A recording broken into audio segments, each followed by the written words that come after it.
பிதாவாகிய தேவனாலும் நம்முடைய கர்த்தராகிய இயேசு கிறிஸ்துவினாலும் உங்களுக்கு கிருபையும் சமாதானமும் உண்டாவதாக. இந்த நாளிலும் தேவனுடைய வார்த்தையை பகிர்ந்து கொள்ளும்படியாக அவர் செய்த பெரிதான கிருபைகளுக்காக அவரை நன்றியுள்ள இருதயத்தோடு கூட துதிக்கிறேன். எத்தனை பேர் உண்மையிலே சந்தோஷமா இருக்கிறோம்? ஆமேன். கர்த்தருக்குள் சந்தோஷமா இருப்பதே நம்முடைய பலன் என்று வேதம் சொல்லுகிறது. ஆகையினால சத்தியங்களை நாம் சந்தோஷமாய் குடும்பமாய் கேட்க வேண்டியது அவசியமா இருக்கிறது. இன்றைக்கு நம்ம தியானிக்க இருக்கிற தேவ செய்தியினுடைய தலைப்பு என்னவென்றால், நாம் புது சிருஷ்டியா. நாம் புது சிருஷ்டியான்னு ஒரு கேள்வியோடு கூட தான் இன்னைக்கு நம்ம பார்க்க போறோம். அதாவது கிறிஸ்தவ குடும்பங்கள் இந்த புது சிருஷ்டியின் அனுபவத்தில் நடத்தப்படுகிறார்களா? அதான் ரொம்ப முக்கியம். ஏன்னா இன்றைய காலகட்டத்தில் பார்த்தீங்கன்னா கிறிஸ்தவ குடும்பங்கள் எல்லாருமே உலகத்துக்கு 90% கொடுக்குறாங்க, தேவனுடைய காரியத்துக்கு ஒரு 10% தான் கொடுக்குறாங்க.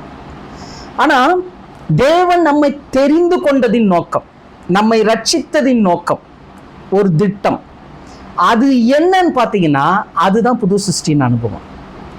இந்த புது சிருஷ்டின்றது அதனுடைய வெளிச்சம் இன்னைக்கு சரியான விதத்தில் கிறிஸ்தவ குடும்பங்கள் உணர்ந்து கொள்ளலை, அந்த காரியத்தை தெரிந்து கொள்ளலை. இதுக்கு என்ன காரணம் அப்படின்னு பார்த்தீங்கன்னா, புது சிருஷ்டின்ற ஒரு தலைப்பில் நிறைய பிரசங்கங்கள், நிறைய காரியங்கள் எல்லாம் வெளிவந்துச்சு. இதெல்லாம் எப்படின்னா லிட்ரலாக நம்முடைய சரீரத்தில் நம்ம எப்படி நடக்கணுன்றது தான் பயிற்றுவிக்கிற மாதிரியான அந்த சத்தியங்கள் இருக்குது. ஆனால் நீங்கள் வேதத்தில் ஆழமாக ஆராய்ஞ்சு பார்த்தீங்கன்னா அது என்டையர்லி டிஃப்ரெண்ட். அந்த புது சிருஷ்டின்ற ஒரு விஷயத்தை நம்ம தெரிஞ்சுக்கிட்டோம்னா நம்முடைய குடும்பம் இன்னும் ஆவிக்குரிய விதத்தில் வளரும், நம்முடைய கேரக்டர் மாறும், எல்லாத்துக்கும் மேலே கர்த்தருடைய பரிபூர்ணமான அந்த ஆசீர்வாதத்தை நம்ம பெற்றுக்கொள்ள முடியும். இவ்வளோ காரியமும் இந்த புது சிருஷ்டின்ற இந்த ஒரு விஷயத்தில் தேவன் வச்சிருக்கிறார்.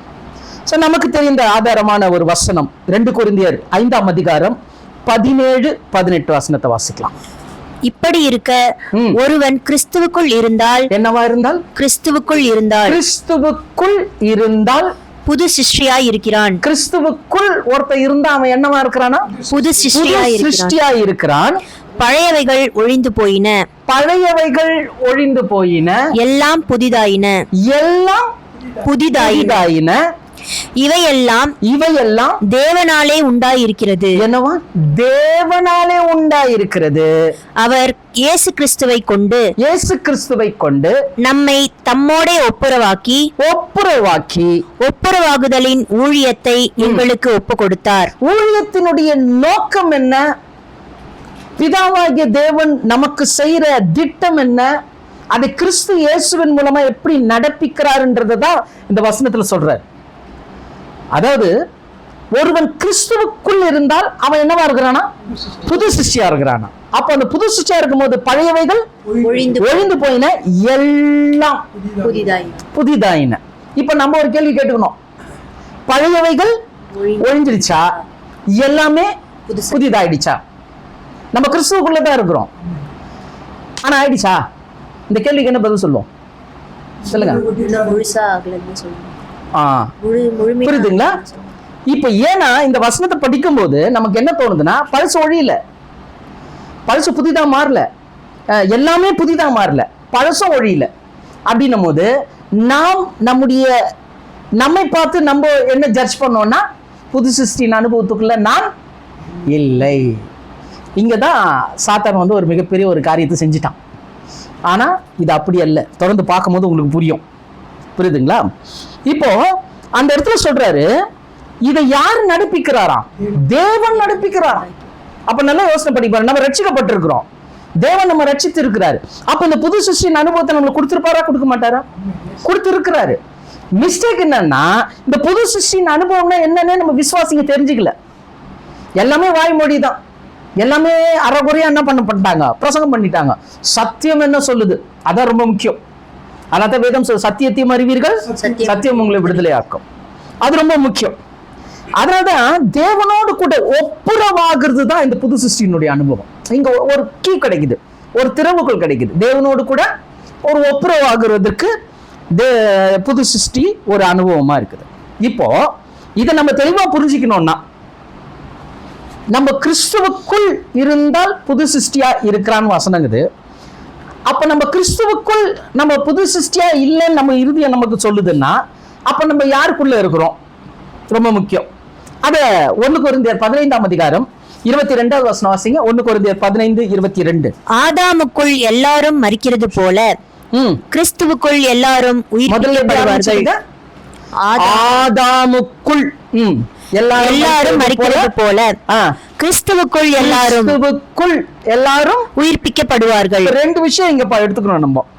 ஒன்னு ஆதாமுக்குள், இன்னொன்னு கிறிஸ்துவுக்குள். இப்ப நம்ம எதுல இருக்கிறோம்ன்றது முக்கியம். ஆதாமுக்குள் இருக்கிறோமா, கிறிஸ்துவுக்குள் இருக்கிறோமா? அது ரொம்ப முக்கியம். அப்போ ஆதாமுக்குள் இருக்குதுன்னா என்னன்றது தெரிஞ்சாதான் கிறிஸ்துவுக்குள் இருக்கிறதுனா என்னன்றதை நம்ம புரிஞ்சுக்க முடியும். அப்போ ஆதாமுக்குள் அப்படி நீங்க வசனம் சொல்லிருக்குன்னா மனுக்குலமே எங்கிருந்து தான் வந்தது? ஆதாம்ல இருந்து தான் வந்தது. இப்போ இந்த ஆதாமை குறித்த ஒரு வெளிச்சம் நமக்கு வேணும். அப்போ ஆதாமுக்குள் வசனம் ஏன் சொல்லுதுன்னா ஆதாம் படைக்கப்பட்ட விதம் ரொம்ப முக்கியம். ஏன்னா அதை புரிஞ்சுக்கிட்டாதான் நம்ம எந்த நிலைப்பாட்டுல இருக்கிறோம், நம்ம ஆதாமுக்குள்ள இருக்கிறோமா கிறிஸ்துவுக்குள்ள இருக்கிறோமான்றது தெளிவா புரிஞ்சுக்க முடியும். ஆதாமை தேவன் படைக்கும் போது ஒரு நோக்கம் வச்சிருந்தாரு, ஒரு திட்டம் வச்சிருந்தார். ஆதாம சாதாரணமா என்ன பண்ணல, படைக்கல. மல்கியா 2ஆம் அதிகாரம் 15வது வசனம் வாசிங்க. மல்கியா 2:15. அவர் ஒருவனை அல்லவா படைத்தார், ஒருவனை அல்லவா படைத்தார், ஆவி அவரிடத்தில் பூரணமாய் இருந்ததே, ஆவி அவரிடத்தில் பூரணமாய் இருந்தது. பின்னை ஏன் ஒருவனை படைத்தார்? தேவ பக்தியுள்ள சந்ததியை பெரும்படிதானே. தேவ பக்தியுள்ள சந்ததியை பெரும்படிதானே. இப்ப ஆதாம தேவன் படைத்ததனுடைய நோக்கம் இங்க தீர்க்கதரிசி சொல்றாரு, அவருக்குள் ஆவி பரிபூர்ணமா இருந்தது. யாருக்குள்ள? தேவனுக்குள்ள பரிபூர்ணமான ஆவி இருந்தது. அந்த ஆவியை வச்சுதான் ஆதாம் என்ன பண்ண ஒருவனை படைச்சாரு. இப்ப ஏன் ஒருவனை படிச்சாரு? ஒரு ஆதாம் போயிட்டா இன்னொரு ஆதாம படிச்சிருக்கலாமே. அந்த ஒருத்தனை படிச்சுட்டு அவன் மூலியமா மனுக்குலத்தை விட்டுட்டாரு அப்படின்னு ஒரு கேள்வி ஒண்ணு எழுப்புது. ஏன்னா தேவன் ஒருவனை படைக்கும் போது அந்த ஒருவனுக்குள் அவருடைய சந்ததியை பார்த்தார். ஆதாமை பார்க்கும் போது எப்படி பார்த்தாரு? சந்ததி, அவருடைய சந்ததி. தேவன் அவருடைய சந்ததிய ஆதாமுக்குள்ள பார்த்தார். அப்படிதான் ஆதாமியும் ஏவாளையும் படைச்சார். புரியுதுங்களா? படைச்சாரு. இப்போ அவங்க படைக்கும் போது எப்படி படைச்சாரு? ஆதியாகமம் 1ஆம் அதிகாரம் 26-27 வாசிங்க. பின்பு தேவன் நமது சாயலாகவும், நமது சாயலாகவும் நமது ரூபத்தின்படியே மனுஷனை உண்டாக்குவோமாக. ரெண்டு விஷயம் சொல்றாரு. மனுஷனை எப்படி உண்டாக்கணும்ன்றாரு? சாயலாகவும், சாயல் ரூபத்தின்படி. ரூபம் யாருடைய சாயல், யாருடைய ரூபம்? தேவனுடைய சாயல், தேவனுடைய ரூபத்தின்படி மனுஷனை உண்டாக்குவோமாக. அவர்கள் சமுத்திரத்தின் மச்சங்களையும் ஆகாயத்து பறவைகளையும் மிருக ஜீவன்களையும் பூமி அனைத்தையும் பூமியின் மேல் ஊறும் சகல பிராணிகளையும் ஆளக்கடவர்கள் என்றார். தேவன் தம்முடைய சாயலாக மனுஷனை சிருஷ்டித்தார். அவனை தேவ சாயலாகவே சிருஷ்டித்தார். இந்த வசனத்தை கவனிச்சீங்களா? தேவன் தம்முடைய சாயலாக மனுஷனை சிருஷ்டித்தார், அவனை தேவ சாயலாக சிருஷ்டித்தார். இப்போ இதுக்கு என்ன அர்த்தம் அப்படின்றத பார்க்கணும். இப்போ அவருடைய ரூபத்தின்படி, அவருடைய சாயலின்படி, விளங்குதுங்களா? இப்போ தேவன் ஆவியான தேவன், அவருக்கு என்ன கிடையாது? உருவம் கிடையாது. ஆனா இங்க என்ன கொடுத்திருக்கிறாங்க? ரூபம் அப்படின்னு கொடுக்குறாங்க. ரூபம்னு கொடுக்குறாங்க. அப்போ ரூபம்னு கொடுத்தா என்ன அர்த்தம் அப்படின்னு பார்த்தீங்கன்னா தேவனுடைய மகிமையின் தன்மையை இங்க கொடுக்குது. தேவனுடைய மகிமையின் தன்மை எப்படி அப்படின்னு பார்த்தீங்கன்னா, இப்போ நமக்கு கண் இருக்குது, மூக்கு இருக்குது, வாய் இருக்குது, கை இருக்குது, கால் இருக்குது. லிட்டரலா நம்ம பார்க்கும்போது அந்த உருவம், ஒரு மனுஷிக உருவம் தெரியுது. இப்போ தேவன் என்னவா இருக்கிறாராம்? ஆவியாய் இருக்கிறார். அவருக்கு உருவம் கிடையாது. ஆனா தேவனுடைய மகிமையின் தன்மைன்னு ஏன் சொல்றேன்னா, இப்ப உதாரணத்துக்கு நீர் என்னை காண்கிற தேவன்னு சங்கீதக்காரன் சொல்றான். இன்னொரு இடத்துல சொல்றாரு, இஸ்ரவேலுடைய நிந்தைகளை நான் பார்க்கவே பார்த்தேன். அப்போ அவர் காண்கிற தேவன் போது அப்போ அந்த ஆவியான தேவனுக்குள்ள என்ன இருக்குது? அவருடைய மகிமையில பார்க்கக்கூடிய கண்கள் இருக்குது. இன்னொரு இடத்துல பாத்தீங்கன்னா உங்களுடைய ஒவ்வொரு விண்ணப்பத்தையும் என் செவிகள் கேட்கிறது அப்படின்றாரு. செவி என்ன பண்ணுதான்? கேட்குது. ஆவியான தேவன் என்ன பண்றாரு? கேட்கிறாரு. மகிமையின் தன்மை. இன்னொரு இடத்துல சொல்றாரு, நோவா பலியிடுறாரு, கர்த்தர் அந்த சுகந்த வாசனை என்ன பண்ணாராம்? நுகர்ந்தார். அப்போ ஆவியான தேவனுக்கு நுகரக்கூடிய இந்த மூக்கக்கூடிய தன்மை இருக்குது, மகிமைக்குரிய இதுவா இருக்குது. என் நீதியின் வலது கரத்தினால நான் உன்னை என்ன பண்ணுவேன்? தாங்குவேன். அப்ப அவருக்கு என்ன இருக்குது? கைகள் இருக்குது. நான் கடந்து வந்து, அது இன்னொரு மொழிபெயர்ப்புல நடந்து வந்து உன்னை நான் வழி நடத்துவேன்றாரு. அப்ப அவருக்கு கால் இருக்கு. புரியுதுங்களா?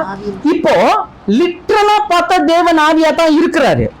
ஆனா நமக்குள்ள இருக்கக்கூடிய எல்லா தன்மையும் தேவனுக்குள்ள மகிமையா இருந்தது.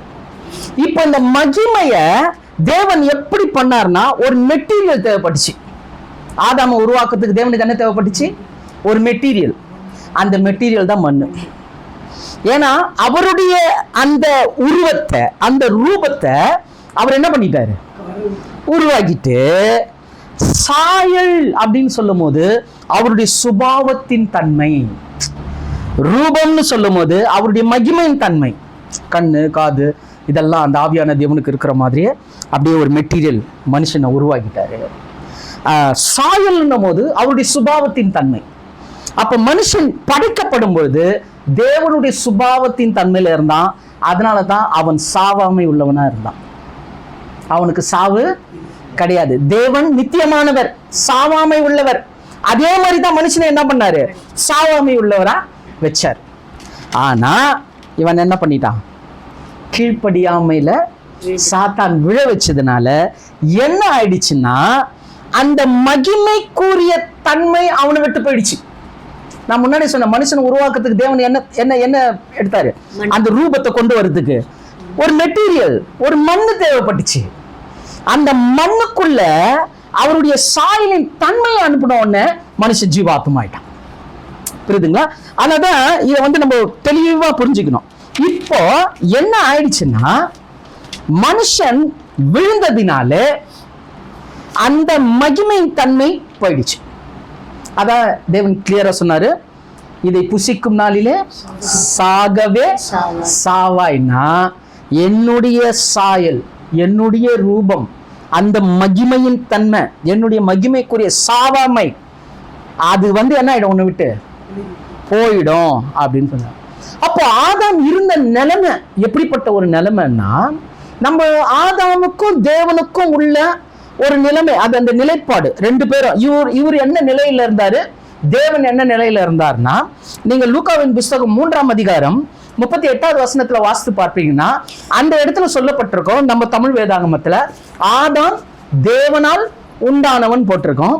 ஆனா ஆங்கில வேதாகமத்துல ஆடம் த சன் ஆஃப் காட்னு போட்டிருக்கோம். அது பொது மொழிபெயர்ப்புல எப்படி போட்டிருக்காங்க பாருங்க, வாசிங்க சிஸ்டர். ஏனோசு சேத்தின் மகன், சேத்து ஆதாமின் மகன், ஆதாமின் மகன், ஆதாம் கடவுளின் மகன். என்னவா? ஆதாம் கடவுளின் மகன். அப்போ என்ன ஒரு ஸ்டேட்டஸ் தேவன் எப்படி வச்சிருக்கிறார் பாருங்க. அவருக்கு நெக்ஸ்ட் யாரு? ஆதாம வச்சிட்டார். நம்மளுக்கு எல்லாருக்கும் தெரிந்த ஒரு வசனம் தான், 1 தீமோத்தேயு 6ஆம் அதிகாரம் 16வது வசனம். தேவன் மனுஷரில் சேரக்கூடாத ஒளியில வாசம் செய்கிறார், மனுஷரில் கண்டிராதவரும் காணக்கூடாதவருமான. அப்போ இப்போ ஆதாமு எப்படி இருந்திருக்கிறான்? கடவுளின் மகன். அதனாலதான் நீங்க பகல்ல குளிர்ச்சியான வேலையில தேவனோடு கூட ஆதாம் என்ன பண்ணிருக்கிறாரு? பேசி இருக்கிறார். அப்போ நல்லா புரிஞ்சுங்க, ஆதாமுடைய நிலை அவன் விழுவதற்கு முன்பதாக அப்படிதான் இருந்தான். இன்னொரு வசனம் தெளிவா சொல்லுது, நமக்கு எல்லாருக்கும் தெரிஞ்ச ஒரு வசனம். அது பாத்தீங்கன்னா சங்கீதம் 8ஆம் அதிகாரம் 5வது வசனம் நான் வாசிக்கிறேன். இதுல பாருங்க, மனுஷனை குறிச்சு பேசுறாரு. நீர் அவனை தேவ தூதரிலும் சற்று சிறியவன் ஆக்கினீர், மகிமையினாலும் கனத்தினாலும் அவனை முடிசூட்டி நீர்னு சொல்றாரு. இந்த இடத்துல என்ன போட்டிருக்கா? தேவ தூதரிலும் சற்று சிறியவன் ஆக்கினார்னு நம்ம ஓல்டு வெர்ஷன்ல போட்டிருக்காங்க. ஆனா மனுஷனை படைக்கும் போது அவர் எப்படி படைச்சாராம்? திருவிவிலியத்துல வாசிங்க. ஆயினும் அவர்களை அவர்களை கடவுளாகிய உமக்கு சற்றே சிறியவர் ஆக்கியுள்ளீர். யாருக்கு சிறியவர் ஆக்கினாரு? கடவுளாகிய உமக்கு சற்றே சிறியவர் ஆக்கினாராம். அப்போ ஆதாம் எப்படி இருந்தான்? கடவுளின் மகன். நெக்ஸ்ட் கடவுளுக்கு அடுத்தபடியா இருந்தவன் தான் ஆதாம். அதனால்தான் சகலத்தையும் ஆண்டு கொள்ளுங்கள்னு அதிகாரத்தை கொடுத்தார், ஆளுகத்துவத்தை கொடுத்தார். இப்போ இந்த நிலைப்பாட்டில் இருந்த ஆதாம் என்ன ஆயிடுச்சுன்னா விழுந்துட்டான். ஏன்னா தேவன் ஆதாமுக்கு இவ்வளோ மகிமையான காரியத்தை கொடுத்தது நோக்கம் ஆதாம் மூலமா தன்னுடைய சந்ததியை உருவாக்க நினைச்சார். தம்முடைய சந்ததி இந்த மாதிரி வரணும்னு நினைச்சாரு. ஆனா மனுஷன் என்ன பண்ணிட்டான்? விழுந்து போனான்.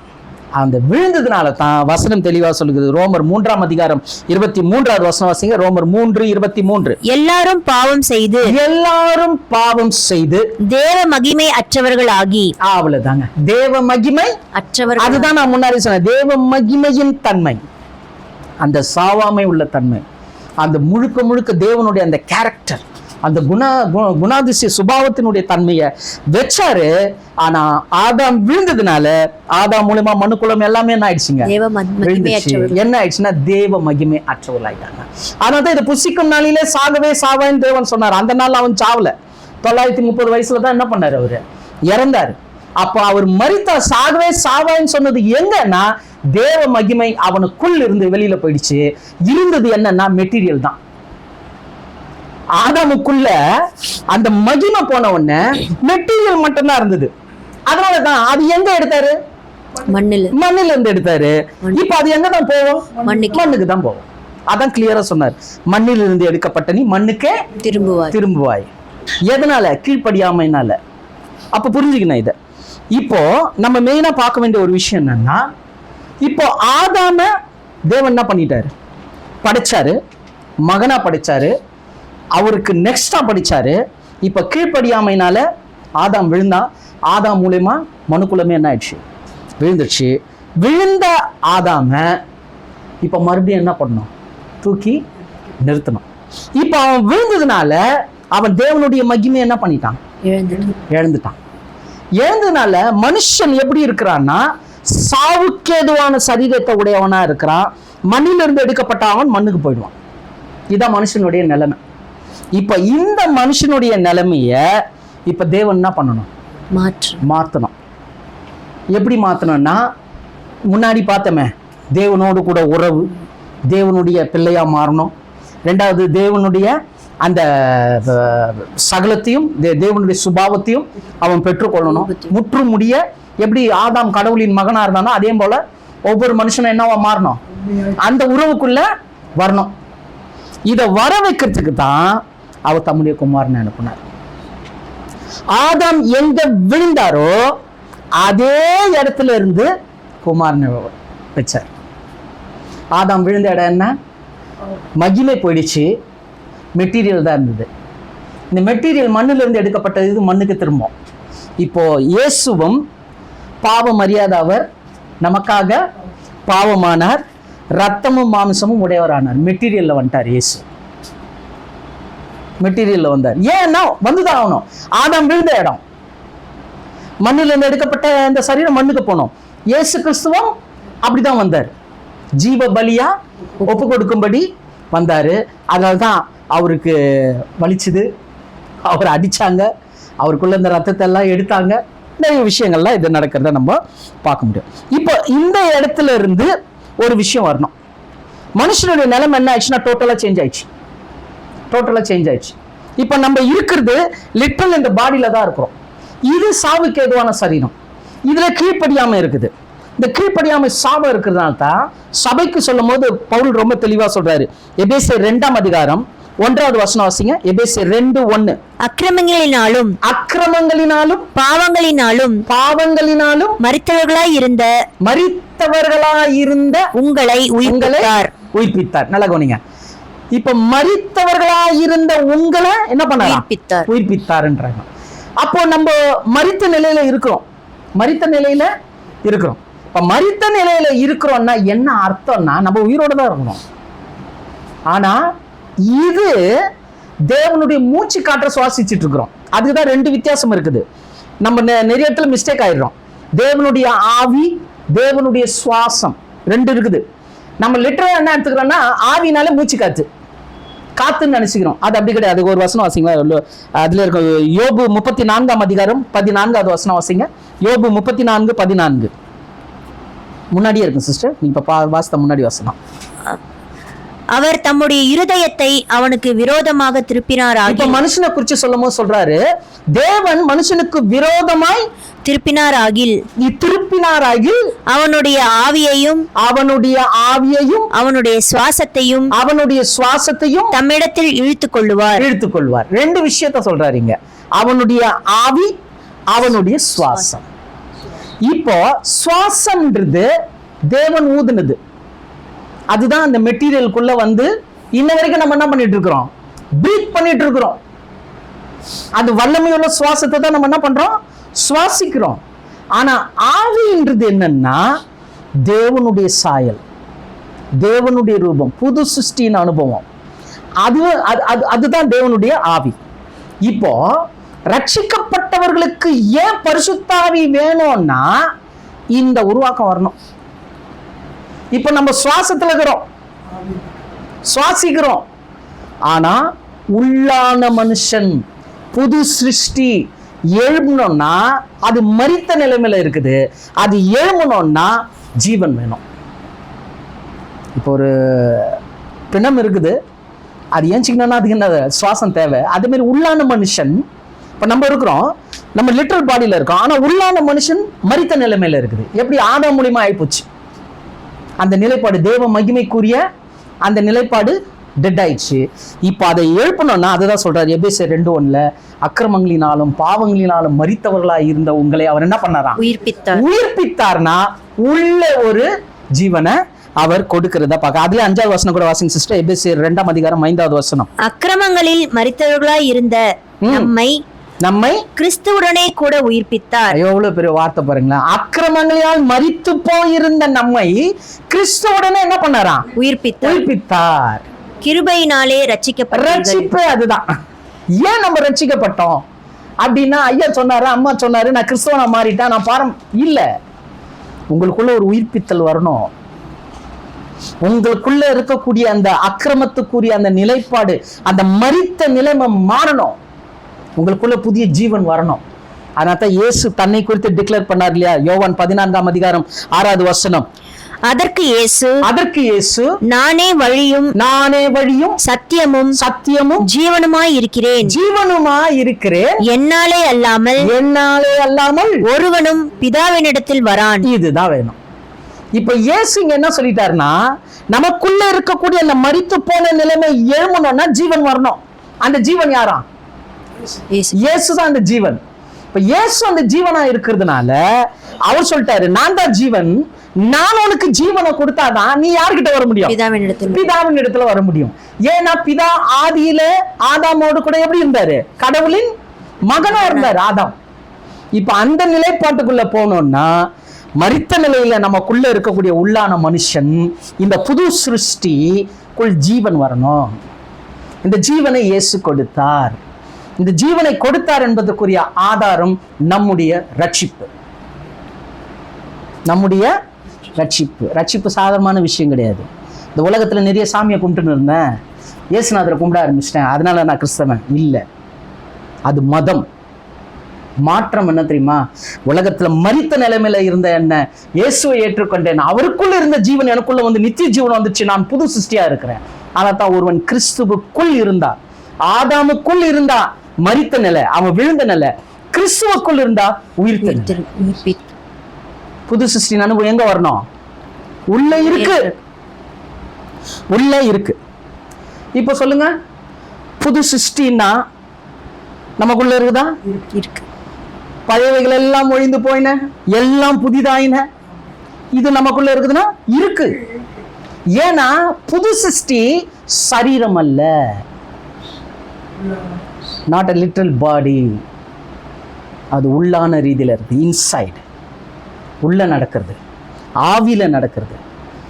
ரட்சிப்பு உள்ளதான், வெளியில கிடையாது. வெளியில ரட்சிப்பு இருந்துச்சுன்னா யாரும் மறிக்க மாட்டாங்க. இந்த ரத்தமும் மாமிசமும் தேவனுடைய ராஜ்யத்தை என்ன பண்றது இல்ல, சுதந்திரிக்கிறது இல்ல. இயேசு கிறிஸ்துனுடைய வருகையில கூட இந்த சரீரம் மறுரூபமாகுது. மறுரூபமானதான் அங்க போக முடியும், அப்படியே போக முடியாது. ஏன்னா இது மெட்டீரியல், தேவன் பயன்படுத்தின மெட்டீரியல் இது. அதனால்தான் தேவன் என்ன பண்ணிட்டாருன்னா மெட்டீரியல் விழுந்துருச்சு. ஆதாம் என்ன பண்ணிட்டாரு, விழுந்துட்டான். அதனால ரெண்டாவது பார்த்தாரு, ரெண்டாவது ஒரு மனுஷனை உருவாக்குனாரு, புதிய மனுஷனை உருவாக்குனார், நமக்குள்ளேயே உருவாக்குறார், இயேசுவை கொண்டு உருவாக்குறார். அதுதான் இந்த புது சிருஷ்டி அனுபவம். இந்த புது சிருஷ்டிக்கு மெட்டீரியல் கிடையாது, மெட்டீரியல் கிடையாது. ஏன் தெரியுமா, தேவனுடைய ஆவியே நமக்கு மெட்டீரியல், இயேசு கிறிஸ்துனுடைய ஜீவனே நமக்கு மெட்டீரியல். இன்னைக்கு தற்காலிகமா இந்த சரீரத்துல குடியிருக்கிறோம், ஆனா அவருடைய வருகையில இந்த சரீரம் என்ன ஆயிடுங்க, போயிட்ட பிறகு தேவ சாயலை தரித்து புது சிருஷ்டியின் அனுபவம் தான் மேலே போகும். அப்போ ஒவ்வொருத்தரும் கிறிஸ்துவுக்குள் என்னவா இருக்கிறோம், புது சிருஷ்டியாய் இருக்கிறோம். சரி, இப்போ இந்த புது சிருஷ்டியின் அனுபவத்தை நமக்குள்ள இருக்குதுன்னு சொன்னா நீங்க தலை ஆட்டுறீங்க. ஆனாலும் இன்னும் கொஞ்சம் டீப்பா நம்ம என்ன பண்ணோம், வசனத்தை பார்த்து கொஞ்சம் அதை இன்னும் ஊர்ஜிதப்படுத்திக்கலாம். இப்போ ரட்சிப்பு எதுக்குன்னா தேவனோடு கூட உறவு கொள்ளும்படி அந்த புது சிருஷ்டி அனுபவத்துக்கு மாறுவதற்காக ரட்சிப்பை கொடுத்தார். ரட்சிப்புக்கு அடுத்தது நம்ம என்ன பண்றோம், ரட்சிக்கப்பட்டோம், நெக்ஸ்ட் என்ன பண்ணோம், அவரை ஃபாலோ பண்ணணும். ஃபாலோ பண்ணதுனால தானே சிஸ்டர் ரட்சிக்கப்பட்டிருக்கிறீங்க. ரட்சிக்கப்பட்ட பிறகு நெக்ஸ்ட் என்ன பண்ணோம், சுவிசேஷம் சொல்ல. ஓ, ரட்சிக்கப்பட்ட ஒண்ணு சுவிசேஷம் சொல்ல ஆரம்பிச்சிருங்க. வா, தேவனுக்கு ஸ்தோத்திரம். ரட்சிக்கப்பட்ட பிறகு என்ன பண்ணணும் ஒரு மனுஷன், இப்ப நான் ரட்சிக்கப்பட்டேன், நெக்ஸ்ட் நான் என்ன பண்ணணும், ஞான ஸ்நானம் எடுக்கணும். புரியுதுங்களா? ரட்சிக்கப்பட்ட பிறகு அதுதான் புது உடன்படிக்கை. எது புரியுதுங்களா? நல்மனசாட்சியின் புது உடன்படிக்கை. இப்ப ரட்சிக்கப்பட்ட பிறகு நெக்ஸ்ட் நம்ம என்ன பண்ணோம், ஞான ஸ்நானம் எடுக்கணும். இந்த ஞான ஸ்நானத்துல என்ன நடக்குது, இப்ப தூக்கி போய் தொட்டில போட்டா எந்த சர்ச்சி தொட்டில போடுறோமோ அந்த சர்ச்சி மெம்பர். இன்னைக்கு அதான் உலகம், புரியுதுங்களா? தொட்டில போறது மெம்பர்ஷிப் காட்டுறதுக்கு இல்ல, பரலோகத்து பிரஜைன்னு காட்டுறதுக்கு. பரலோக ராஜ்யத்துக்கு முழு தகுதியை கொடுக்கறதே ஞான ஸ்நானம் தான். வாசிக்கலாம் சில வசனங்களை. கொலோசியர் 2ஆம் அதிகாரம் 12வது வசனம். கொலோசியர் 2:12. ஞானஸ்தானத்தில் அவரோட கூட அடக்கம் பண்ணப்பட்டவர்களாகவும். என்ன பண்ணப்பட்டமா, அடக்கம் பண்ணப்பட்டவர்களாகவும் அதிலே அவரை மரித்தோரில் இருந்து எழுப்பின தேவனுடைய செயலின் மேல் உள்ள விசுவாசத்தினாலே அவரோட கூட எழுந்தவர்களாகவும் இருக்கிறீர்கள். விசுவாசத்தினாலே அவரோடு கூட எழுந்தவர்களாக இருக்கிறோம். ஒரு அடக்க ஆராதனை நடக்குது, ஒரு எழுப்புதல் ஆராதனை நடக்குது. இங்க எதுல, ஞானஸ்தானத்துல ரெண்டு விஷயம் நடக்குது.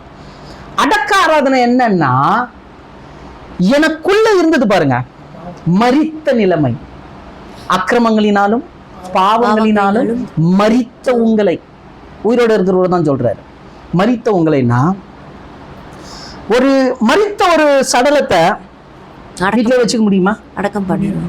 அடக்கம் பண்ணோம். இப்போ இந்த சரீரத்துக்குள்ள மரித்த நிலைமையில ஒண்ணு இருக்குது. இந்த ஆவி தேவனுடைய மகிமை இழந்த ஒரு மரித்த நிலைமையில இருக்குது, இது உள்ளே இருக்குது. இப்ப இது என்ன பண்ணப்படணும், அடக்கம் பண்ணணும். அப்ப ஞானஸ்நானம்ன்றது என்னன்னா, தண்ணீரில் மூழ்கும் பொழுது அந்த பழைய சுபாவம், பழைய மனுஷன் அடக்கம் பண்ணப்படுறான். எழுந்திருக்கும் போது இயேசு எப்படி எழுந்தாரோ அந்த புது சிருஷ்டியின் அனுபவத்துல நாம் எழுப்பப்படுகிறோம். அப்ப ரட்சிப்பு என்பது புது சிருஷ்டிக்குரிய அனுபவத்துல நம்ம தெரிந்து கொள்றது. ஞானஸ்தானம் என்றது முழுக்க முழுக்க புது சிருஷ்டியின் அனுபவத்துக்குள்ளாக மாறுவது. இப்போ சொல்லுங்க, நம்ம புது சிருஷ்டியின் அனுபவத்துக்குள்ள இருக்கிறோமா? 100% இருக்கிறோம், 100% இருக்கிறோம். அதே கலாத்தியர் 3ஆம் அதிகாரம் 27வது வசனம் வாசிங்களா. ஏனெனில் 3:27. ஏனெனில் ஏனெனில் உங்களில் கிறிஸ்துவுக்குள்ளாக ஞானஸ்தானம் பெற்றவர்கள் எத்தனை பேரோ அத்தனை பேரும் கிறிஸ்துவை தரித்துக் கொண்டீர்களே. எத்தனை பேர் ஆமென் சொல்றீங்க? கிறிஸ்துவை தரித்துக் கொண்டீர்கள். புரியுதுங்களா? ஞானஸ்நானம்ன்றது சாதாரணமான விஷயம் கிடையாது. அதை எடுத்துட்டா என் பழைய மனுஷன் அடக்க பண்ணப்பட்டு புதிய மனுஷன் எனக்குள்ள ஜீவன் பெறுகிறான், நான் புது சிருஷ்டியாக மாற்றப்படுகிறேன். 2வது, கிறிஸ்துவை நான் தரித்து கொண்டேன். ஏன்னா உள்ள இருக்கிற அக்கிரமங்களினால இந்த பழைய மனுஷன் என்ன ஆயிட்டான்? மரணத்துக்கு ஏதுவான அந்த காரியங்கள் அடக்கம் பண்ணப்பட்டாயிடுச்சு. இப்ப புதுசா ஒரு ஆள் உள்ள வந்துட்டாங்க. அவர்தான் கிறிஸ்து. இந்த கிறிஸ்து எப்படிப்பட்டவராய் இருக்கிறார்? கொலோசியர் 3:10. தன்னை சிருஷ்டித்தவருடைய சாயலுக்கு ஒப்பாய். நல்ல கவனிங்க, இது ரொம்ப அற்புதமான ஒரு வசனம். தன்னை சிருஷ்டித்தவருடைய சாயலுக்கு ஒப்பாய். இப்ப நம்ம சிருஷ்டித்தவருடைய சாயல் என்னது? முன்னாடியே பார்த்தோம். தேவன் தான் நம்மள என்ன பண்ணாரு? தம்முடைய குமாரனை கொண்டு சிருஷ்டித்தார். இப்போ அந்த சிருஷ்டித்தவருடைய சாயல் போது தேவ சாயல். அந்த சாயலுக்கு ஒப்பாய் பூரண அறிவு அடையும்படி என்ன வரணுமா? பூரண அறிவு அடையும்படி புதிதாக்கப்பட்ட புதிய மனுஷனை தரித்துக் கொண்டிருக்கிறீர்களே. புதிதாக்கப்பட்ட புதிய மனுஷனை தரித்துக் கொண்டிருக்கிறீர்களே. தரித்துக் கொள்வீர்களா? கொண்டிருக்கிறீர்களே. இப்ப புதிய மனுஷன் எங்க இருக்கிறான்? உள்ளதா இருக்கிறான். புது சிருஷ்டி எங்க இருக்குது? உள்ளதா இருக்குது. கிறிஸ்துவை தரித்து எங்க இருக்கிறீங்க? உள்ளதா இருக்கிறீங்க. உள்ள இருக்கிறதுனால தான் நிறைய விஷயம் என்னால சரியா செய்ய முடியல பிரதர், என்னால உண்மையா இருக்க முடியல பிரதர், நல்லா இருக்கணும் தான் நினைக்கிறேன் ஆனா முடியல. இப்படி நிறைய கவுண்டர் கொடுக்குறோம்ல, நிறைய கமெண்ட்ஸ் கொடுக்குறோம்ல. ஏன் அந்த துக்கம் வருது? ஏன் அந்த வேதனை வருது? தேவன் விரும்புகிற மாதிரி என்னால் வாழ முடியலன்ற ஏன் அந்த துக்கம் வருதுன்னா, உள்ளே இருக்கிற புது சிருஷ்டியின் அனுபவம் அது என்ன பண்ணுதுன்னா, அது புது சிருஷ்டி. அதான் முன்னாடி பார்த்தோம், ஒருவன் கிறிஸ்துவுக்குள் இருந்தால் பழையவைகள் ஒழிந்து போயின, எல்லாம் புதிதாக்கப்பட்டது. இப்ப புதிதாக்கப்பட்டது புறம்பா இருக்கக்கூடிய இந்த மெட்டீரியல் செய்யற பழைய காரியத்துக்கு உள்ள இருக்கிற காரியம் என்ன ஆகாது? மிங்கல் ஆகாது. ஆனாதான் இயேசு சொன்னாரு, மாம்சம் ஆவிக்கு விரோதமாகவும் ஆவி மாம்சத்துக்கு விரோதமாகும். ஜெபம் பண்ணணும், வேத வாசிக்கணும், அனாவசியமா திட்டக்கூடாது, கோவப்படக்கூடாது, எல்லாம் ஆவியில. ஆனா அதை வெளிக்காட்டுறது இந்த சரீரம், மெட்டீரியல் என்ன பண்ண மாட்டேங்குது? ஒத்துழைப்பு கொடுக்க மாட்டேங்குது. ஏன் தெரியுமா? அதோட வேலையை தேவனுக்கு கீழ்ப்படியாது. மெட்டீரியலோட வேலை தேவனுக்கு கீழ்ப்படியாது. இதான் உண்மை. அதனால்தான் ஆதாமும் விழுந்தான். இது கீழ்ப்படிய முடியாது, கீழ்ப்படுத்த முடியாது. இப்போ ஒரு மெட்டீரியல் உயிரோட இருக்குதுன்றதுக்கு என்ன ஆதாரம்னா, அதோட பேச்சு தான் ஆதாரம். அப்படியே படுத்துட்டா இருந்தா அது பிணம். பேச ஆரம்பிச்சதுன்னா உயிரோட இருக்கிறாருப்பா சொல்றோமா? சில சொல்லுவாங்க பேச்சு வரலங்க அப்படின்னா முடிஞ்சு போச்சுன்னு அர்த்தம். இப்போ பேச்சு தான் மனுஷன்றதுக்கு ஆதாரம். இப்ப இந்த மெட்டீரியலுக்கு ஒரு நாவை கொடுத்திருக்கிறார். ஆனாதான் வேதம் சொல்லுது யாக்கோபுல, நாவை அடக்க ஒரு மனுஷனாலும் கூடாது, அது அநீதி நிறைந்த உலகம், அது நரக அக்னியில கொளுத்துகிறதா இருக்குதான். எதை? முழு சரீரத்தை. அப்ப நல்லா புரிஞ்சுங்க, இந்த சரீரம் என்னை எங்க இழுத்துட்டு போவோம்னா தேவனுக்கு கீழ்ப்படியாத மாதிரி என்னை இழுத்துட்டு போவோம். இதான் இந்த சரீரத்தினுடைய வேலை. ஆனா உள்ளான மனுஷன் இருக்கிறான் பாருங்க, இந்த ரட்சிப்பின் அனுபவம், கிறிஸ்துவை தரித்து கொண்டிருக்கிறோம் பாருங்க, இந்த புதிய மனுஷன் என்ன பண்ணுவான்னா அப்படியே ஜீவனுக்கு இழுப்பான். நீ தேவனுக்குள்ள இருக்கிற, நீ ரட்சிக்கப்பட்டிருக்கிற, ஆண்டவர் உனக்குள்ள இருக்கிறாரு, நீ கிறிஸ்துவுக்குள்ள இருக்கிற, அப்படி ஒரு பக்கம் இழுக்குது. இதத்தான் சொல்றாரு பவுலு, நல்ல போராட்டத்தை போராடினேன். இதுதான் போராட்டம். உள்ள இருக்கிற புது சிருஷ்டி நம்மை நன்மைக்கு எதுவா நடத்துது, புறம்பா இருக்கிற இந்த சரீரம் சாவுக்கு எதுவாக நடத்துது. இன்னைக்கு நம்ம என்ன பண்ணணும்னா புரிஞ்சுக்கணும் எந்த இடத்துல பலவீனம், அந்த பலவீனத்துக்காக ஆண்டவர் இடத்துல ஜெபம் பண்ணணும். அந்த பலவீனம் வரும்போது உஷாராயிடணும். ஓகே, இந்த விஷயத்தில் நான் என்ன பண்ணுறேன், விடுறேன். அந்த விஷயத்தில் நான் விடுறேன் அப்படின்னும் போது அந்த விஷயம் வரும்போது உள்ளான ரீதியில் கொஞ்சம் பலன் அடைஞ்சிடணும். அது கொஞ்சம் பவர் கொடுக்கணும். இப்போ சாப்பிடாமலே இருந்தால் நம்ம என்ன ஆயிடணும் சரீரத்தில், அவ்வளோதான், முடிஞ்சு போச்சு. மேலே போய் ஏதாவது எடுத்துகிட்டு வரனா என்னால் முடியல, ஏன் ரொம்ப பலவீனமாக இருக்கிறேன். அதே மாதிரி தான் ஆவியிலும் அது பலவீனமால, அது பலனாக தான் இருக்குது. ஆனால் ஆவியோடு நீங்கள் தொடர்பு கொள்வதற்கு நீங்கள் பலன் உள்ளவர்களாக இருக்கணும். அது ரொம்ப முக்கியம். இதுதான் பாருங்க, அந்த அந்த புது சிருஷ்டியின் பூரண அறிவு. எங்க நான் விடுறேன், நம்ம எல்லாரையும் காரணம் காட்டுவோம். இவன் சரியில்லைங்க, அவ சரியில்லைங்க, இது சரியில்லைங்க, அது சரியில்லை. இல்ல, உள்ள இருக்கிறது, நமக்குள்ள இருக்கிறது, புறம்பா இருக்கிறது, இதுதான் சரியில்லை. இந்த மெட்டீரியல் தான் சரியில்லை. இந்த மெட்டீரியல் சரியில்லாததை ஹேண்டில் பண்றதுக்கு தான் தேவன் தம்முடைய குமாரன் மூலமாக நமக்கு இந்த புது சிருஷ்டியின் அனுபவத்தை கொடுத்திருக்கிறார். இந்த புதிதான மனுஷனை கொடுத்திருக்கிறார். அதனாலதான் பாருங்க, பரலோகத்துக்கு போறது எதுன்னா உள்ளான மனுஷன் தான் போவான்.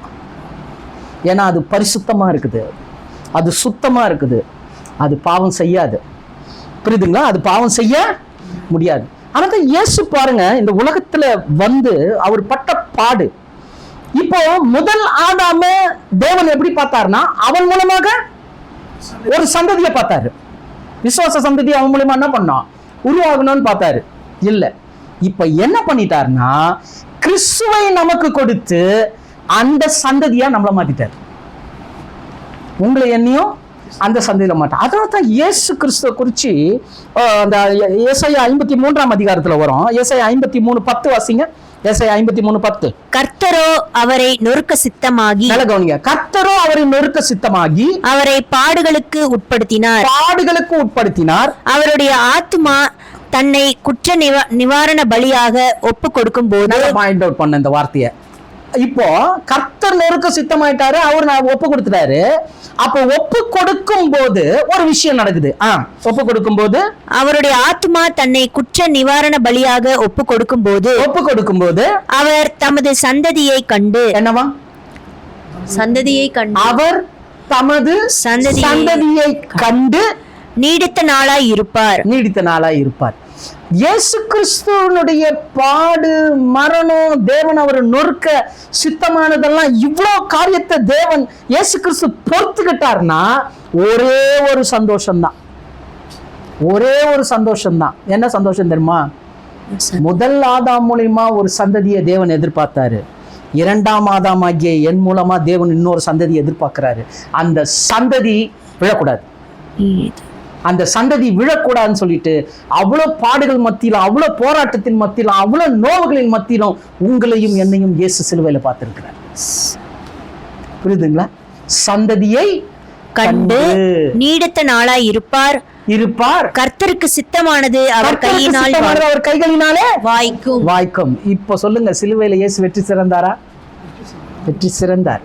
அவர் வெற்றி சிறந்ததுனால இப்ப அவர் மூலமாக ஒரு சந்ததி என்ன ஆயிடுச்சுங்க, வந்துருச்சு. அதனால்தான் பாருங்க, இது எப்படின்னா, மரித்து போன நம்மை அவர் தம்முடைய ஆவியை கொடுத்து மறுபடியும் நம்மை ஜெனிப்பித்தார் இருக்குது. வாசிங்களா, உபாகமம் 32ஆம் அதிகாரம் 18வது வசனம். உன்னை ஜெனிப்பித்த கண்மலையை நீ நினையாமற் போனாய். எவ்வளவு அருமையா சொல்லி இருக்கிறார் பாருங்க. உன்னை ஜெனிப்பித்த கண்மலையை நீ என்ன பண்ணிட்ட, நினையாமற் போன. கண்மலை யாருங்க? அந்த கண்மலை கிறிஸ்துவே. இப்போ கண்மலை என்ன பண்ணிச்சான், நம்மள நினையாமற் ஜெனிப்பித்ததான். அடுத்ததுங்க, உன்னை பெற்ற தேவனை மறந்தாய். ஆமென். உன்னை பெற்ற தேவனை மறந்தாய். ரொம்ப அற்புதமான ஒரு வசனம் இது. தேவன் பெற்றாராம், இயேசு ஜெனிப்பித்தாராம். அதானே? இப்ப ஆதாமுடைய சாயல், ஆதாமுடைய ரூபம் யார் மூலமா வந்தது? தேவன் மூலமா வந்தது. ஆதாமை படைக்கும் போது தேவ சாயல் பெற்றெடுத்த தேவன். இப்போ அவன் விழுந்தான், மரணம் வந்துடுச்சு. சாவுக்கு எதுவா நம்ம உள்ளே மரணம் வந்துச்சு, தேவனுடைய மகிமை போய் உள்ளே மரணம் வந்துச்சு. இப்போ இயேசு மறுபடியும் நம்மை ஜெனிப்பித்தார். மறுபடியும் நம்ம என்ன பண்றாராம்? ஜெனிப்பிக்கிறார். அதனால தான் பாருங்க 1 பேதுரு 1:4 வாசிங்க. 1 பேதுரு 1:4. அவர் இயேசு கிறிஸ்து மரித்தோரிலிருந்து எழுந்ததினாலே, இயேசு கிறிஸ்து மரித்தோரிலிருந்து எழுந்ததினாலே அழியாததும் மாசற்றதும் வாடாததும் ஆகிய. எவ்வளவு அற்புதமான வார்த்தை! இதுக்கெல்லாம் ஒரு மீனிங் இருக்குது. இதெல்லாம் எடுத்தோம்னா இன்னும் டைம் ஓவரா போவோம். அழியாததும் வாடாததும் மாசற்றதும் சுதந்திரத்திற்கு ஏதுவான ஜீவனுள்ள நம்பிக்கை உண்டாகும்படி தமது மிகுந்த இரக்கத்தின்படியே நம்மை மறுபடியும் ஜெனிப்பித்தார். ஆமென். எத்தனை பேர் ஆமென் சொல்றீங்க? ஆமென். நம்மை மறுபடியும் ஜெனிப்பித்தார். ஏன் தெரியுமா? ஜீவனுள்ள நம்பிக்கை நமக்குள்ள வரணும். இந்த ஜீவனுள்ள நம்பிக்கை. இன்னைக்கு பரலோகத்துக்கு போவோமா, தேவனிடத்துல சேர்வோமா அப்படின்னு கிறிஸ்தவன் ஒரு கேள்வி கேட்டா எப்படியாவது சேரணும் பிரதர்ன்றான். பரலோகத்துக்கு போய்க்கலாம்னா போடணும், அதுக்கு தான் முயற்சி பண்றேன் அப்படின்றான். ஆனா உண்மை என்னன்னா, அதற்காகத்தான் நீங்க புது சிருஷ்டின் அனுபவமே கர்த்தர் கொடுத்திருக்கிறார். நீங்க பரலோகவாசி, நம்ம எல்லாரும் பரலோகவாசி. கிறிஸ்துவை ஏற்றுக்கொண்ட நம்ம எல்லாருமே தேவன் பரலோகவாசியா இருக்கிறோம். அவர் நம்மை ஜெனிப்பித்தார் அப்படின்றத எப்படி நம்ம இதை தெளிவா உணரலான்னா, இயேசு தம்முடைய சீஷர்களிடத்துல அவர் உயிரோடு இருக்கும்போது எப்படியெல்லாம் அழைச்சார்னா, சீடர்களேன்னு அழைச்சார், ஊழியக்காரனேன்னு அழைச்சார். இன்னொரு இடத்துல சொல்றாரு, என்னுடைய சகோதரர், நீங்கள் எல்லாரும் என்னவா இருக்கிறீங்க? சகோதரர்களா இருக்கிறீங்கன்னு அழைச்சார். ஆனா இயேசு மரித்து உயிர்த்த பிறகு சீஷர்களை எப்படி அழைச்சார் தெரியுமா? எப்படி அழைச்சார் தெரியுமா? பிள்ளைகளேன்னு அழைச்சார். அது வரைக்கும் சீஷனே, ஊழியக்காரனே, சிநேகிதனே இப்படி அழைச்சவரு இப்போ கடைசியா அவரு பரத்துக்கு மரித்து உயிர்த்தெழுந்த உடனே அதே சீஷர்ல பார்த்து என்ன அழைச்சா தெரியுமா? பிள்ளைகளேன்னு அழைச்சார். ஏன் தெரியுமா? அவர் மூலமாய் ஜெனிப்பிக்கப்பட்டோம். அவர் மூலமாய் நம்ம என்ன பண்ணப்பட்டோம்? ஜெனிப்பிக்கப்பட்டோம். ஏன்னா மரித்த நிலையில இருந்த நமக்குள்ள இப்போ நித்திய ஜீவன் வந்துடுச்சு. இந்த நித்திய ஜீவன் தான் உள்ளான மனுஷன், புது சிருஷ்டி. புரியுதுங்களா? அது வந்துடுச்சு. இப்போ தேவனிடத்துல இவர் நம்மளை ஜெனிப்பித்ததுனால இப்ப தேவனுக்கும் நமக்கும் எப்படிப்பட்ட ஒரு உறவு வந்துடுச்சு அப்படின்னா, யோவான் 1:12-13. அவருடைய நாமத்தின் மேல் விசுவாசம் உள்ளவர்களாய். அவருடைய நாமம்னா யார் நாமங்க? அவருடைய நாமம், இயேசுவின் நாமத்தின் மேல் விசுவாசம் உள்ளவர்கள், அவரை ஏற்றுக்கொண்டவர்கள். எத்தனை பேர்களோ அத்தனை பேர்களும் தேவனுடைய பிள்ளைகள் ஆகும்படி. யாருடைய பிள்ளையா? தேவனுடைய பிள்ளைகள் ஆகும்படி அவர்களுக்கு அதிகாரம் கொடுத்தார். இப்ப என்ன கொடுத்துட்டாரு? இப்போ அதிகாரம். என்ன அதிகாரம்? பிள்ளைகள், தேவனுடைய. முன்னாடி பார்த்தோமே, ஆடம் சன் ஆஃப் காட், ஆதாம் கடவுளின் மகன். இப்போ இந்த இயேசு கிறிஸ்துவை நம்ம ஏற்றுக்கொண்டதுனால, இந்த இயேசு நம்மை ஜெனிப்பித்ததுனால, இப்ப அவர் மேல அந்த விசுவாசம் வைக்கிற நம்ம எல்லாருமே யாரோட மகளாக மாறிட்டோம்? தேவனுடைய மகளாக மாறிட்டவர். ஆமென் சொல்லலாமா? தேவன் எவ்வளவு பெரிய மகத்தான காரியத்தை செஞ்சிருக்கிறார் பாருங்க. அடுத்த வசனம் வாசிங்க. அவர்கள் ரத்தத்தினாலாவது, இப்ப சொல்றாரு பாருங்க, அப்படிப்பட்டவங்க ரத்தத்தினாலாவது, மாம்ச சித்தத்தினாலாவது, புருஷனுடைய சித்தத்தினாலாவது பிறவாமல் தேவனாலே பிறந்தவர்கள். எத்தனை பேர் ஆமென் சொல்றீங்க? தேவனாலே பிறந்தவர்களா? யாரு? நம்ம. ஆனா லிட்டரலா நம்ம ஒரு ஆணுக்கும் பெண்ணுக்கும் பிறந்தவங்க. ஆனா இயேசுவை ஏற்றுக்கொண்ட உடனே, ஜெனிப்பிக்கப்பட்ட உடனே என்ன ஆயிட்டோம்னா தேவனால பிறந்தவர்களா மாறிட்டோம். ஏன் வேதம் இவ்வளவு தெளிவா சொல்லுது நீ தேவனால பிறந்தவர்களா? லிட்டரல் இந்த பாடியை சொல்லல, உனக்குள்ள இருக்கக்கூடிய புது சிருஷ்டியின் அனுபவத்தை சொல்லுது. அது தேவனால பிறந்தது. அது என்னது? தேவனாலே பிறந்த. நம்முடைய உள்ளான மனுஷன் தேவனாலே பிறந்தவன். உள்ளான மனுஷன் தேவனாலே பிறந்தவன். அதனால்தான் பாருங்க, இப்ப அந்த வசனத்தை வாசிங்க. 2 கொரிந்தியர் 5:17. இப்படி இருக்க ஒருவன் கிறிஸ்துவுக்குள் இருந்தால் புது சிருஷ்டியாய் இருக்கிறான். பழையவைகள் ஒழிந்து போயின, எல்லாம் புதிதாயின. இப்ப புரிஞ்சுதுங்களா? உள்ள இருக்கிறது, ரட்சிக்கப்பட்டவர்களுக்குள்ள இருக்கிறது, ஞானஸ்தானம் எடுத்தவர்களுக்குள்ள இருக்கிறது, உள்ளான மனுஷன் புது சிருஷ்டி, புதிதான மனுஷன். இவன் எப்படிப்பட்டவன் அப்படின்றத இயேசு இன்னொரு இடத்துல சொல்றார். யோவான் 3ஆம் அதிகாரம் 5-6 நிக்கோதேமுக்கு சொல்றார் பாருங்க. யோவான் 3ஆம் அதிகாரம் 5-6. இயேசு பிரதியுத்தரமாக ஒருவன் ஜலத்தினாலும் ஆவியினாலும் பிறவாவிட்டால் தேவனுடைய ராஜ்யத்தில் பிரவேசிக்க மாட்டான் என்று மெய்யாகவே உனக்கு சொல்லுகிறேன். எத்தனை மெய்யாகவே வந்ததுங்க? 2 தடவை. 2 மெய்யாகவே. ஆமா, ஒரு மெய்யாகவே வந்தா இம்பார்ட்டன்ட், 2 மெய்யாகவே வந்தா மோஸ்ட் இம்பார்ட்டன்ட். இங்க சொல்றாரு, ஒருவன் ஜலத்தினாலும் ஆவியினாலும் பிறவாவிட்டால் தேவனுடைய ராஜ்யத்துல என்ன பண்ண மாட்டான்? பிரவேசிக்க மாட்டான். இப்போ ஜலத்தினால பிறந்தோமா? ஞானஸ்நானம். ஜலத்தினால பிறந்ததுனால ஆவியில பிறந்துட்டோம். இப்போ தேவனுடைய ராஜ்யத்துக்குரியவங்க யாரு? நம்ம தான். இது கான்பிடென்டா சொல்லணும். பரலோக ராஜ்யம் எனக்குரியது. இதுதான் மீட்கும் பொருளை உணர்ந்தவங்களுடைய அதிகாரம். தேவனுடைய ராஜ்யத்துக்கு நம்ம இன்னைக்கு சபை சொல்லும், பாரம்பரியம் சொல்லும், நீ இது இப்படி இருந்தா அப்படி இருந்தா, இந்த சரீரத்துல இப்படி இருந்தா அப்படி இருந்தா, அது இருந்தா இது இருந்தா இப்படி இருந்தா தான் நீ போவேன்னு இல்ல. எனக்குள்ள இருக்கிறவர் அந்த ராஜ்யத்துக்குரியவர். இயேசு என்னை அப்படியாய் மாற்றி இருக்கிறார். தேவனுடைய சித்தம் இது. அப்ப ராஜ்யம் யாருடையது? நம்முடையது. 100% நம்ம சுதந்திரிப்போம். ஏன்னா நமக்கு தடையா இருக்கிறதே இந்த சரீரம் தான். அந்த சரீரத்தை ஒரு நாள் தேவன் என்ன பண்ணிடுவாரு?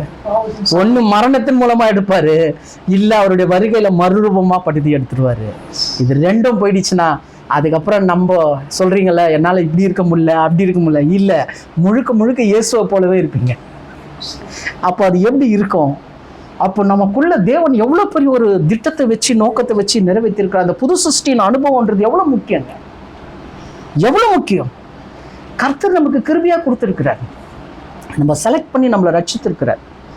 ஞானஸ்தானன்ற பிரமாணத்துக்கு நம்ம ஒப்பு கொடுக்கும் போது தேவன் இவ்வளவு மகத்தான காரியத்தை செஞ்சிருக்கிறான்னா இது எவ்வளோ மகத்தான ஒரு காரியமா இருக்குதுன்றதை நம்ம புரிஞ்சுக்கணும். சரி, இப்போ இந்த புது சிருஷ்டியின் அனுபவம், இப்போ புது சிருஷ்டினா என்னன்னு தெரிஞ்சுக்கிட்டோம். இப்போ நமக்குள்ள புது சிருஷ்டி இருக்கு. இருக்குதா சிஸ்டர்? இருக்குது. புது சிருஷ்டியின் அனுபவம் நமக்குள்ள வந்தாச்சு. இப்போ இந்த புது சிருஷ்டியின் அனுபவம் என்ன செய்யும்? இந்த உள்ள இருக்கிற புது சிருஷ்டியின் அனுபவம் என்ன செய்யும்? அதனுடைய வேலை என்ன? தேவன் ஏன் உள்ளான மனுஷனை உள்ள உருவாக்குனாரு? அவன் தேவனால் பிறந்தவனை ஏன் உள்ள உருவாக்குனாருன்னா அவனுடைய வேலை என்ன அப்படின்றத நம்ம புரிஞ்சுக்கணும். புரிஞ்சுக்கிட்டாதான் அந்த உள்ளான மனுஷனுக்கு ஏற்ற மாதிரி நம்ம சப்போர்ட் பண்ண முடியும். இந்த சரீரத்தை அதுக்கு எதுவும் என்ன பண்ணணும்? சப்போர்ட் பண்ணணும். இல்லைன்னா இது என்ன பண்ணிட்டு இருக்கோம்? இந்த மெட்டீரியல் இது இஷ்டத்துக்கு தான் பண்ணிட்டு இருக்கோம். ஆவி மாம்சத்துக்கு விரோதமாக, மாம்சம் ஆவிக்கு விரோதமா செயல்படும். அதனால இயேசு சொன்னாரு, மாம்சமும் பலவீனமானது, ஆவியும் உற்சாகமானது. இப்ப அது ஏன் உற்சாகமா இருக்குன்னா அது எப்படிப்பட்ட காரியத்தை செய்யுது அப்படின்றத நம்ம தெரிஞ்சுக்கணும். முதலாவது காரியம் 1 பேதுரு 1ஆம் அதிகாரம் 23வது வசனம். 1:23. அழிவுள்ள வித்தினாலே அல்ல, என்றென்றைக்கும் நிற்கிறதும், நல்லா கவனிங்க, என்றென்றைக்கும் நிற்கிறதும் ஜீவனுள்ளதுமான தேவ வசனமாகிய அழிவில்லாத வித்தினாலே மறுபடியும் ஜனிப்பிக்கப்பட்டு இருக்கிறீர்களே. புது சிருஷ்டியின் அனுபவம் ஜனிப்பிக்கப்பட்டீர்களே. இப்ப ஜனிப்பிக்கப்பட்டு இருக்கிறீர்களே என்னன்னா, இப்ப முன்னாடி பார்த்தோமே, தேவனால் பிறந்தவன்.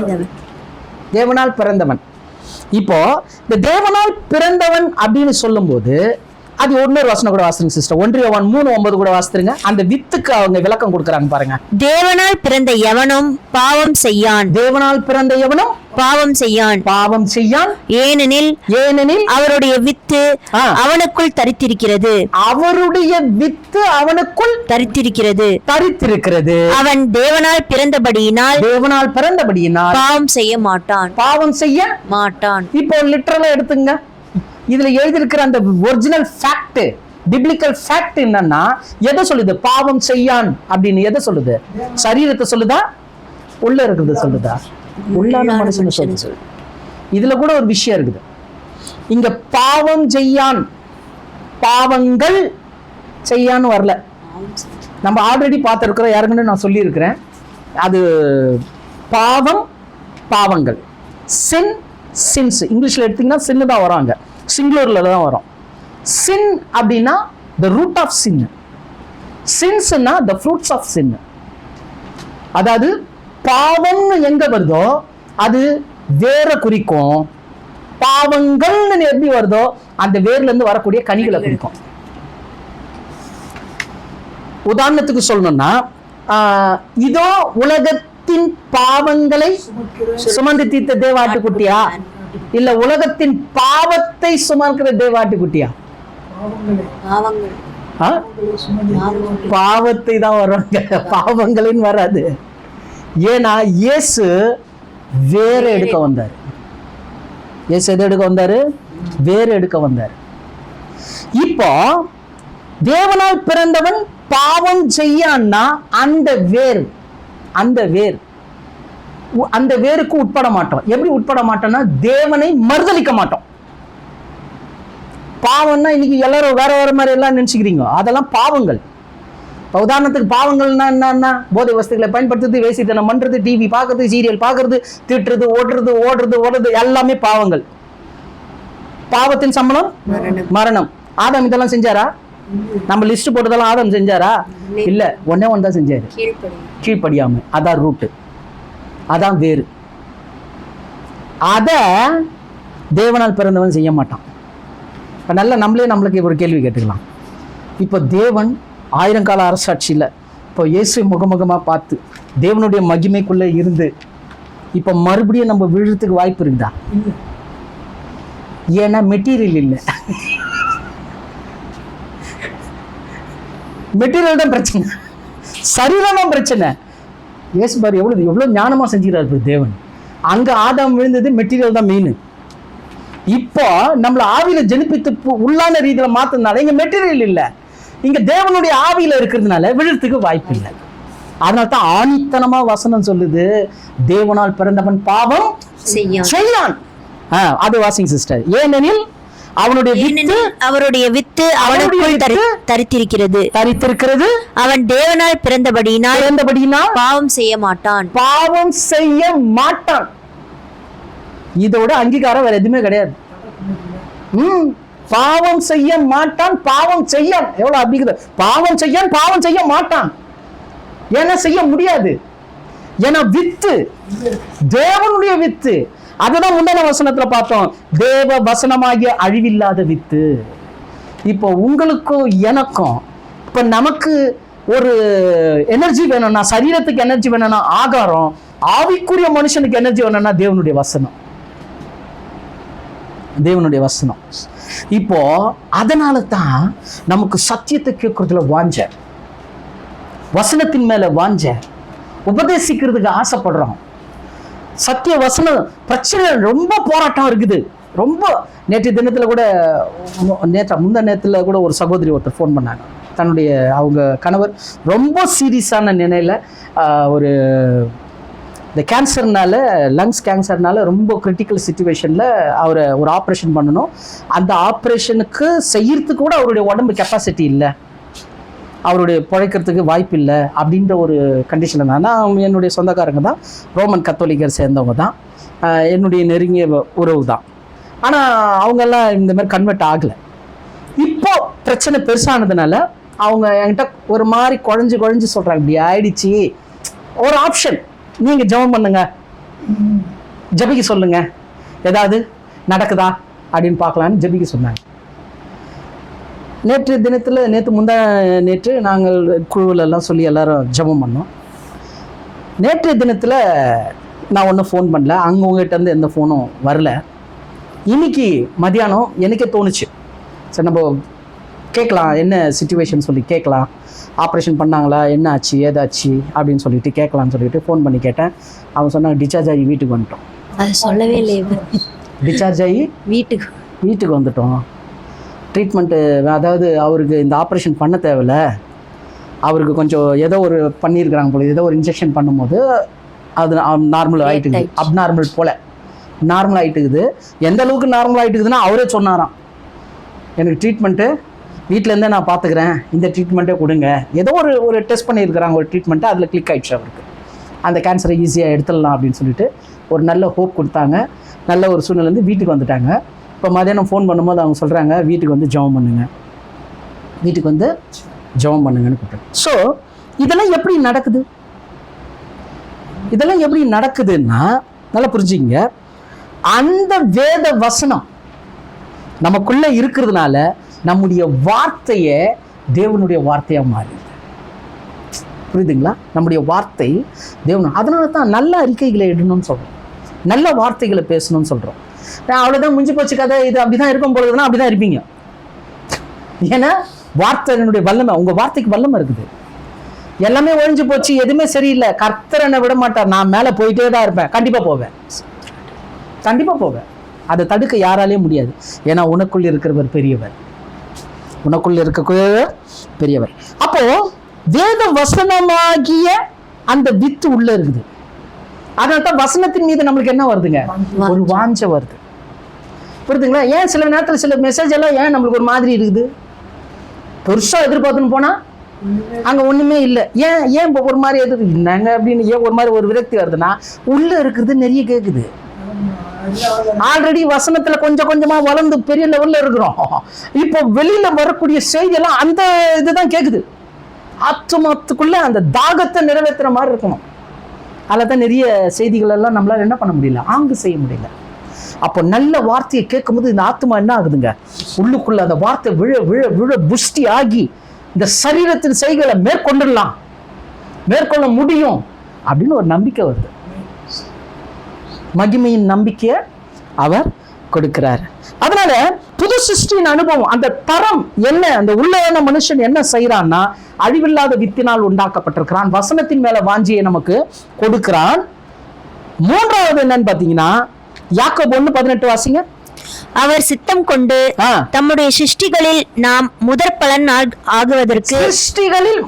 பலன் ஆவதற்கு நம்மை சத்திய வசனத்தினாலே ஜனிப்பித்தார். எத்தனை பேர் ஆமென் சொல்றீங்க? இப்ப உள்ளான மனுஷன் செய்யற வேலை என்னன்னா, முதல்ல அவன் அழிவில்லாத வித்தை உடையவன். வசனம்தான், வேற எதுவுமே அதுக்கு தேவையில்லை. வசனத்தை வச்சுதான் நம்மளை பூஸ்டப் பண்ணோம். ஒண்ணு. ரெண்டாவது, பாவம் செய்ய முடியாதுன்னு ஏன் சொன்னதுன்னா, அந்த கீழ்ப்படியாமைக்குள்ள நம்மளை விழ முடியாது, தேவனை தூஷிக்கிற நிலைமைக்கு நம்ம போக முடியாது. ஏன்னா உள்ளான மனுஷனுக்கு என்ன இருக்குதுங்க, அவன் தேவனால் உண்டாக்கப்பட்டபடினாலே தேவனை மறுதலிக்க மாட்டான். ஒரு நாள் வரும்போது கூட சரீரம் மண்ணுக்கு போது, ஆவி, இந்த உள்ளான மனுஷன் எங்க போறான், அதுதான் ரொம்ப முக்கியம். ஆவி போது இல்ல, உள்ளான மனுஷன் எங்க போவான், அதான் கேள்வி. இப்ப நம்ம தியானிக்கிற மரித்தவன் எங்க போவான், மரித்தா மண்ணுக்கு போயிடுது, உள்ளான மனுஷன் எங்க போவான், அதுதான் கேள்வி. அதுதான் தேவன் இடத்துல போவான். அதுதான் ஒரு ரெஸ்ட் இன் பீஸ்ல இருக்குது, அந்த பரதீசில் இருக்குதுன்றத நம்ம டிக்ளேர் பண்றோம். வேதமும் அதுதான் கற்றுக் கொடுக்குது. இப்போ புரியுதுங்களா? அப்போ மாத்திரமில்ல, விழுறதுக்கும் வாய்ப்பு இல்லை. மூணாவது, முதற் பலனா நம்ம செலக்ட் ஆகிறோம்.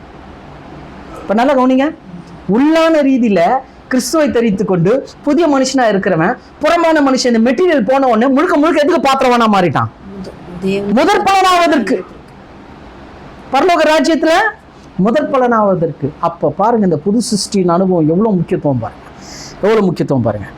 இப்போ இந்த புது சிருஷ்டி இப்போ நம்ம ஆக்கப்பட்டுட்டோம். புது சிருஷ்டி எப்படி உள்ள வேலை செய்துன்றத தெரிஞ்சுக்கிட்டோம். அது வசனத்தின் மீது வாஞ்சியா இருக்குது. துணிகரமான தேவனை தூஷிக்கக்கூடிய நிலைமைக்கு நம்மளை விடுறதில்லை. மூணாவது, அது முதற் பலனாக நம்மை மாற்றிவிட்டது. ஓகேவா? இப்போ இந்த புது சிருஷ்டியினுடைய நோக்கம் ஏன் தேவன் நமக்கு கொடுத்தார், ஏன் நம்மளுக்கு அந்த அந்த அந்த ஒரு ஒரு காரியத்தை நமக்குள்ள வச்சாரு அப்படின்றத ஒரு காரியத்தை மாத்திரம் நம்ம பார்த்து முடிச்சிடலாம். எபிரேயர் 5ஆம் அதிகாரம் 5வது வசனத்தை வாசிக்கலாம். எபிரேயர் 5:5. அந்தபடியே கிறிஸ்துவும் பிரதான ஆசாரியராய் இருக்கிறதற்கு தம்மை தாமே உயர்த்தவில்லை. நீர் என்னுடைய குமாரன், இன்று நான் உம்மை ஜெனிப்பித்தேன் என்று அவரோட சொன்னவரே அவரை உயர்த்தினார். இப்ப நல்லா கவனிங்க, இயேசு கிறிஸ்துவும் இதே வழியில் தான் வந்திருக்கிறார்.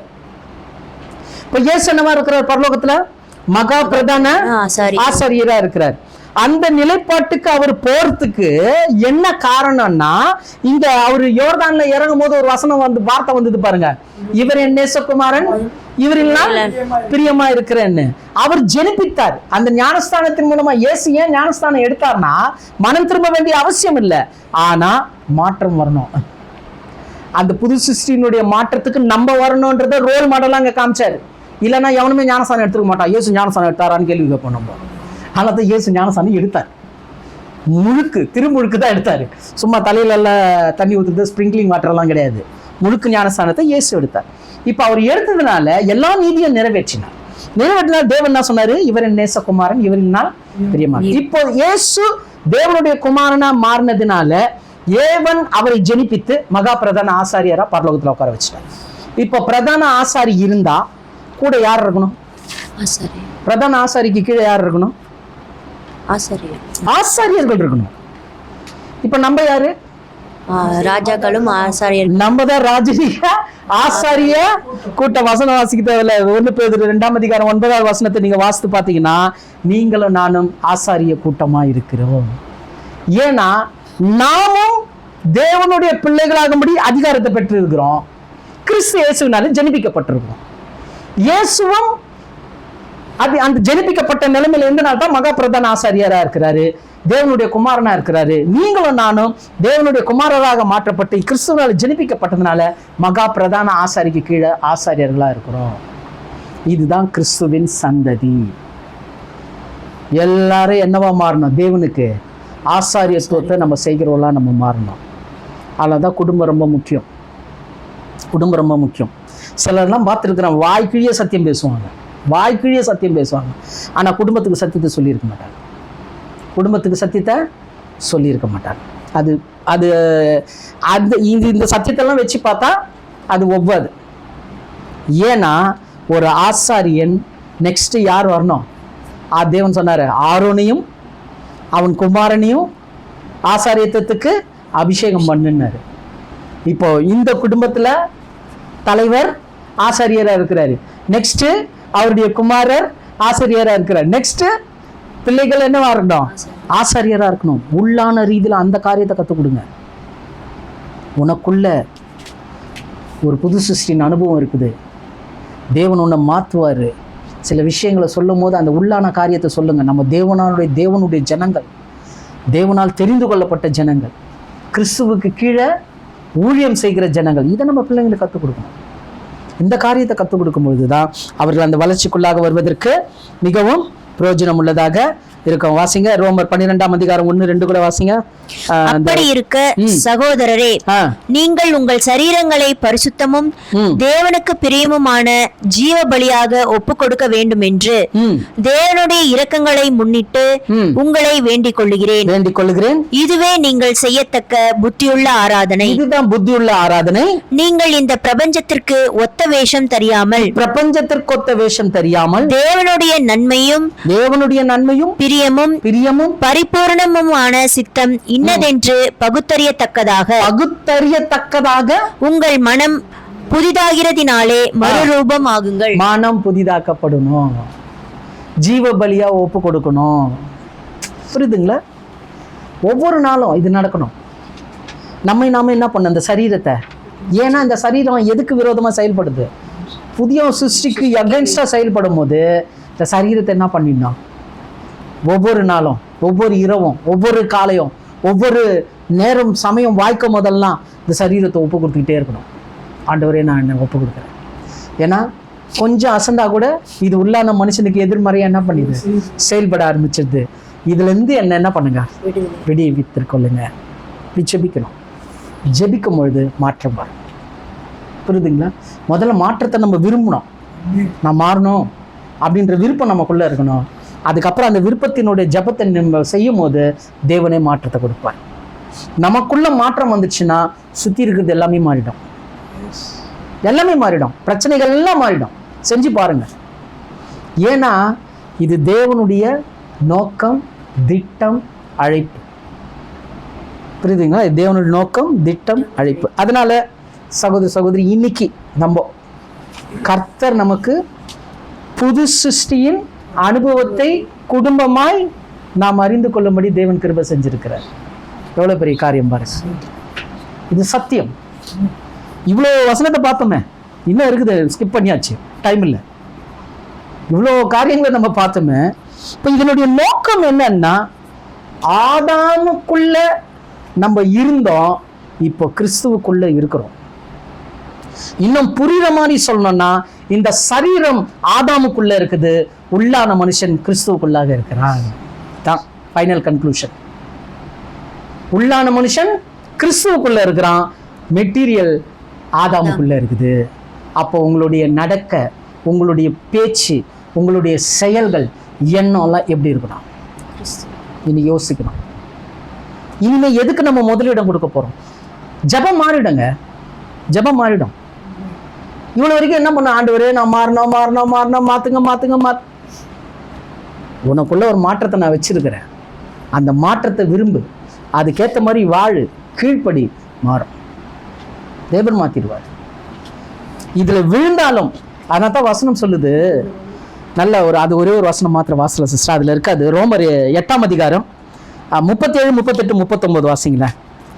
ஏன்னா சில நேரத்தில் நமக்கு ஒரு விஷயம் வந்துட்டு, நம்ம செய்கிற செய்கைகளை வச்சே நம்ம நியாயம் திருத்துருவோம். என்ன தெரியுமா? நான் சரியில்லை, அதனால என்னால் ஒன்றும் முடியாதுன்னு. நான் நிறைய விஷயத்தில் நான் தவறுறேன் பிரதர், நான் நிறைய விஷயத்தை செஞ்சுட்டு இருக்கிறேன் பிரதர். இதெல்லாம் ஒரு சிலர்லாம் ஓகே, பலர்லாம் பார்த்தீங்கன்னா ரகசியமாக நிறைய விஷயத்தெல்லாம் செய்கிறாங்க. அதான் உண்மை. மனுஷன் நிறைய விஷயத்த செய்கிறான். இப்போ இந்த புறம்பான மனுஷன்ல செய்யக்கூடிய காரியம் உள்ளான மனுஷனை பாதிக்குமா அப்படின்னு ஒரு கேள்வி வரணும். அது ரொம்ப முக்கியம். ஏன்னா இது முடிக்கலான்னு பார்த்தா இது தெரிஞ்சுக்கணும். அந்த வசனத்தை வாசினா உங்களுக்கு தெளிவாக புரிஞ்சிடும். ரோமர் 8ஆம் அதிகாரம் 37, 38, 39. இவை எல்லாவற்றிலேயும் நாம் நம்மில் அன்பு கூறுகிறவர்களாலே முற்றும் ஜெயம் கொள்ளுகிறவர்களாய் இருக்கிறோமே. என்ன ஜெயம் கொள்ளுகிறவர்களா இருக்கிறோமா? முற்றும் ஜெயம் கொள்ளுகிறவர்களா நம்ம இருக்கிறோம். மரணமானாலும், நல்லா கவனிங்க, மரணமானாலும், மரணம் எதுல வரும்? பாவத்தின் சம்பளம் மரணம். ஆக்சுவலா அந்த இடத்துல பாவம்னு வந்திருக்கணும். ஆனா கொஞ்சம் எக்ஸ்ட்ராடினரியா மேல போயிட்டு பாவத்தின் வீரியத்தை அங்க போட்டாரு. மரணமானாலும், ஜீவனானாலும், தேவதூதர்கள் ஆனாலும், அதிகாரங்கள் ஆனாலும், வல்லமைகள் ஆனாலும், நிகழ்காரியங்கள் ஆனாலும், வரும் காரியங்கள் ஆனாலும், உயர்வானாலும், தாழ்வானாலும், வேறெந்த சிருஷ்டி ஆனாலும், நம்முடைய கர்த்தராகிய கிறிஸ்து இயேசுவில் உள்ள தேவனுடைய அன்பை விட்டு நம்மை பிரிக்க மாட்டாதென்று நிச்சயித்திருக்கிறேன். எத்தனை பேர் ஆமீன் சொல்றீங்க? பிரிக்கவே முடியாது. ஏன்னா உள்ளான மனுஷன் பரம தேவனுடைய ஆவியா இருக்குது, தேவனுடைய செயலா இருக்குது. புரியுதுங்களா? எப்படி ஆதாமை உருவாக்குனாரோ அப்படியே நமக்குள்ள உருவாக்கி இருக்கிறார். இன்னும் இதுக்கு நிறைய கம்பைனிங் ஸ்டடீஸ் எல்லாம் இருக்கு. இதை குறித்து கிட்டத்தட்ட ஒரு 7-8 வருஷமா இந்த காரியத்தெல்லாம் ஆராய்ச்சி இதுக்கு ரிலேட்டிவாக எடுத்து நிறைய வால்யூம்ஸாக வச்சுருக்கிறோம். தேவனுக்கு சித்தமானால் அதை ஸ்டெப் பை ஸ்டெப் நம்ம பார்க்கும்போது கிளியாரிட்டி கிடச்சிடும், ரொம்ப கிளியர் கிடச்சிடும். வேதம் அவ்வளோ தெளிவாக இருக்குது. இன்னைக்கு நம்ம என்ன பண்ணிட்டோம்னா, ஒரு டாக்டரினை சார்ந்துட்டோம். நமக்கு கற்றுக்கிட்ட விஷயத்தை மாத்திரம் நம்ம வச்சுக்கிட்டு நம்ம வாழ்கிறோம். அது தவறு. நம்ம கற்றுக்கிட்ட விஷயம் அடித்தளம், பேஸ்மெண்ட்டு. அதுலேருந்து நம்ம எழுமணும், அதுலேருந்து நம்ம வளரணும், அதுலேருந்து வேதத்தை ஆராய்ச்சி பார்க்கணும். ஆராயும் போது தான் கர்த்தர் நமக்கு அந்த வெளிப்பாட்டை கொடுப்பார்.